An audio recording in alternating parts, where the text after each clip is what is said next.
뉴라이트가 하는 말을 들어보십시오. 얼마나 반민족적이고 반국가적입니까? 특히 친일을 정당화하는 부분은 더더욱 납득할 수 없습니다. 이들이 하는 말을 들어보면 일본 극우, 그리고 일본 극우 정부가 하는 말과 똑같습니다. 세상의 어느 보수가 자기 나라가 아닌 다른 나라를 위하고 다른 나라 이익을 대변합니까? 이들은 여전히 일본 제국주의가 심어놓은 식민지 사고방식에서 벗어나지 못하고 있는 것입니다. 일제강점기 때 일본은 문맹 정책을 내세웠습니다. 즉, 피지배층의 지적 개화를 방해함으로써 지배자에 대한 비판력을 빼앗아 수동적 존재로 만들어 지배체제의 안정화를 꾀하고자 했습니다. 식민지를 운영한 나라들 중 일본만큼 이렇게 치밀하게 정신적인 지배까지 하려는 나라는 없었다고 생각합니다.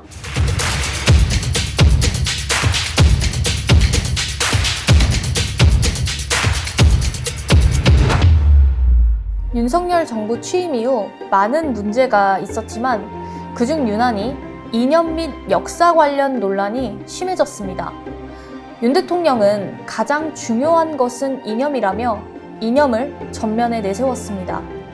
또한 정부 인사들과 몇몇 국힘의원들은 자신들의 친일, 역사 왜곡, 이념 발언과 관점을 일반 상식인 것처럼 입에 올렸습니다. 이들에게서 몇 달 전 육산의 홍범도 장군 흉상을 철거하자는 주장이 나오더니 급기야는 세종대왕과 이순신 장군을 폄훼하며 광화문 동상도 철거하자는 괴이한 소리까지 나왔습니다. 윤 정부 들어 이러한 일이 벌어지게 된 근간에는 뉴라이트가 있습니다. 이번 시간에는 뉴라이트의 기원과 역사, 그리고 윤 정부의 뉴라이트 인사들의 문제에 대해서 짚어보고자 합니다. 뉴라이트는 직역하면 신우익입니다. 원래 1980년대 미국의 레이건과 영국의 대처 행정부의 정책 기조를 이룬 신보수주의에 근거한 사상인데 2000년대 중반 한국판 신보수주의를 표방하며 등장했습니다. 참고로 뉴라이트라는 이름을 한국에서 사용하기 시작한 자가 바로 이동관 방통위원장입니다. 그가 동아일보 정치부장이던 시절인 2004년 동아일보에서는 25회에 걸쳐 뉴라이트 기획연재를 했습니다. 공교롭게도 이 시기에 뉴라이트 단체들이 우후죽순 생겨났습니다. 아이러니하게도 뉴라이트를 이끄는 상당수 인사들은 기존의 우익이 아닌 진보 진영과 주체 사상파 등 운동권 출신에서 전향한 사람들이 대부분이었습니다. 이들은 미국이나 서구 유럽에서 복지국가가 누적시킨 여러 문제들을 해결하기 위해 보수적 가치를 내세웠던 것과는 달랐습니다. 한국 뉴라이트는 일제 식민 지배로 조선의 근대화가 이루어졌다는 식민지 근대화론을 주장하고 대한민국 임시정부의 법통을 부정합니다. 또 이승만을 건국 대통령이라 칭하며 광복절이 아닌 건국절을 주장하고 군사 독재를 미화하며 반공 이념을 남발합니다. 노무현 정부 때 세력화에 박차를 가했던 뉴라이트가 대부분 2007년 대선에서 이명박을 지지했고 이후 여의도와 청와대, 경제계 등으로 진입하여 입지를 다졌습니다. 이명박 박근혜 정부 때에는 식민지 근대화론자나 뉴라이트 학자들이 서적 발간이나 교과서 등을 통해 왜곡된 역사관을 잠재적으로 다음 세대에 주입하고자 했습니다. 이때까지만 해도 뉴라이트들은 국민들의 눈치를 보면서 세력을 키우고자 했었고 대대적으로 역사교과서 비판 여론이 일어나자 잠잠해진 듯 보였습니다. 그러나 윤 정부 들어서서는 기존 행보와는 차원이 다르게 아예 정부 요직에 있는 정무직 공무원들이 대놓고 뉴라이트 색채를 여과 없이 드러내고 있습니다. 윤 정부에서 국가안보실 제1차장을 맡은 김태효 차장은 한반도 유사시 일본 개입과 관련된 논문 등으로 논란을 빚은 적이 있습니다. 2007년 대선 당시 이명박을 지지하는 뉴라이트 지식인 백인선언에 이름을 올렸고 이명박 정부에서 대외전략비서관과 대외전략기획관으로 근무했습니다. 박근혜 정부 시기에는 한일 위안부 협정을 옹호하고 윤 정부에서는 일제 강제동원 피해자 제3자 변제 방식 등을 주도해 개묘 오적으로 꼽히기까지 했습니다. 극우 유튜브 운영으로 잡음이 있었던 김영호 통일부 장관 역시 뉴라이트 싱크넷 운영위원장을 활동한 뒤 이명박 청와대에서 통일비서관으로 일했습니다. 뿐만 아니라 정치적 중립성을 가져야 하는 국가교육위원회 이배용 위원장은 박근혜 정부 시절 친일, 독재 미화 시비를 일으킨 국정역사 교과서 추진을 한 핵심 인물입니다. 같은 위원회 속 강혜련 비상임위원은 뉴라이트 전국연합 공동대표 출신으로 이명박 정부 시절 대통령 직속 국가경쟁력 강화위원회 민간위원을 지냈습니다.